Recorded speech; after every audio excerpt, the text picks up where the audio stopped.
ఈ యొక్క రాత్రికాల సమయంలో ఈ సియోను ప్రార్థన మందిరంలో రామనగర్లో కూడుకున్న మరి సంఘం అంతటికి కూడా దేవుడిచ్చిన అవకాశాన్ని బట్టి మనం ప్రార్థనలోకి ప్రవేశించక ముందు కొన్ని మాటలు దేవుని మాటలు చదువుదాం. ప్రకటన గ్రంథం 1వ అధ్యాయము దేవుని యొక్క వాక్యాన్ని మనము ధ్యానపూర్వకంగా మనం చదువుకోవాలి. మొదటి నుంచి 3 వచనాలు చూద్దాం. చదవండి. మొదటి నుంచి 3 వచనాలు. యేసుక్రీస్తు తన దాసులకు కనపరచుటకు దేవుడు ఆయనకు అనుగ్రహించిన ప్రత్యక్షత ఈ సంగతులు త్వరలో సంభవింపనై ఉన్నవి.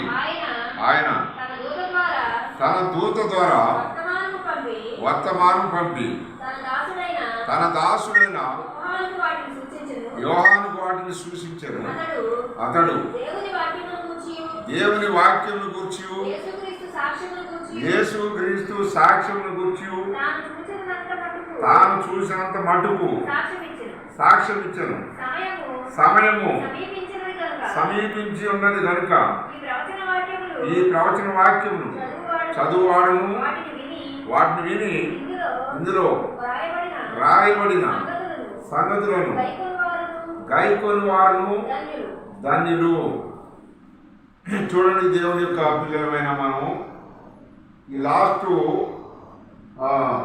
ప్రకటన గ్రంథంలో 22 అధ్యాయంలో కూడా పరలోకంలో ఏమి జరుగుతుంది, ఏమి జరగబోతుంది, ఇక్కడ మొత్తము కూడా మనకి దేవాది దేవుడు రాసి ఇచ్చిన మాటలో మాట అక్కడ ఏం కనపడుతుందంటే సమయం గురించి మాట్లాడుతున్నాడు. టైం మానవుడు లేకపోతే పరిశుద్ధులు దేవుని యొక్క బిడ్డలమైన మనము వ్యర్థపరచుకోకూడదు, వ్యర్థంగా చేసుకోకూడదు. సమయం చాలా విలువైనది అని చాలామంది చెప్తూ ఉంటారు. కనుకని దేవుని యొక్క పిల్లలమైన మనము దేవాది దేవుడు మనకిచ్చిన ఈ ఆయుష్కాలము కొద్దిదైనప్పటికీ కూడా మనం ఎక్కువగా దేవునికి ఏం చేయాలంటే సమయాన్ని ఇచ్చేటట్టుగా ఉండాలి. ఎక్కువగా దేవునికి మనం సమయం ఎప్పుడైతే ఇస్తామో అప్పుడే సృష్టికర్త అయిన దేవుడు నీ పట్ల నా పట్ల ఆయన కూడా శ్రద్ధ కలిగేవాడుగా ఉంటాడు. అందుకని దేవుడు యోహానికి పద్మాస ద్వీపంలో దర్శనం చూపిస్తూ ఉంటున్నాడు. ఏంటో దర్శనం అంటే మానవులు సమయాన్ని ఏం చేస్తున్నారు, సమయం గురించి అక్కడ రాశాడు. మనిషి ఏం చేస్తున్నాడు, సమయం తన ఇష్టానికి, తన యొక్క అలవాట్లకి, తన యొక్క అవసరతల కొరకు వాడుకుంటున్నాడని ఇక్కడ దేవుడు యోహానికి దర్శనం చూపిస్తున్నాడు. చూడండి, చదవండి. ఎఫెసీయులకు రాసిన పత్రిక త్వరగా తీయండి. ఎఫెసీయులకు రాసిన పత్రిక 5వ అధ్యాయము 15వ వచనంలో ఏమని చెప్తున్నాడో చూడండి. దినములు చెడ్డవి. ఎంతమంది అంటున్నారు చూడండి. ఈ యొక్క మరి యూట్యూబ్లో చూసేవాళ్ళు కానీ లేకపోతే ఇక్కడ కూర్చున్న మందిరంలో చూసేవాళ్ళు కానీ దినములు ఏం రాశారు అక్కడ? దినములు చెడ్డవి. ఎంతమంది నమ్ముతున్నారు? మీరు చేయొద్దు, ఒకసారి చెప్పాలా? దినములు చెడ్డవి అని చేయొద్దు ఎంతమంది నమ్ముతున్నారు? దినములు చెడ్డవి. ఓకే, దించండి, మంచిది. ఏమి చెడిపోయినాయి, ఏ రోజు చెడిపోయింది చెప్పండి. దినములు ఇప్పుడు ఆయన చెప్పినప్పుడు ఏ పక్కన అయితే సూర్యుడు ఉదయిస్తున్నాడో ఆ పక్క నుంచే వస్తున్నాడు. ఎటు పోకమంటే మరి ఏమన్నా సూర్యుడు చెడిపోయాడా? చంద్రుడు తన టైం తను వెలుగునిస్తున్నాడు, ఏమన్నా చెడిపోయాడా? మరి ఎట్లా దినములు చెడిపోయినాయి? కనుక దినములు చెడ్డని అక్కడ రాశాడు. ఎందుకు రాశాడు అంటే అసలు మనమే చెడ్డవారం. అందుకని ఏమని చెబుతున్నాడంటే ఏ మనిషి మీద కూడా తన పిల్లల మీద తనకు ఉన్న ప్రేమ చూడండి. కనుక దినములు చెడ్డవేనా నాయన, కనుక మీరు జాగ్రత్తగా ఉండండి. బయటికి వెళ్ళినప్పుడు జాగ్రత్తగా ఉండండి, ఇంట్లోకి వచ్చినప్పుడు జాగ్రత్తగా ఉండండి, మీ మాటకి మీరు జాగ్రత్తగా ఉండండి.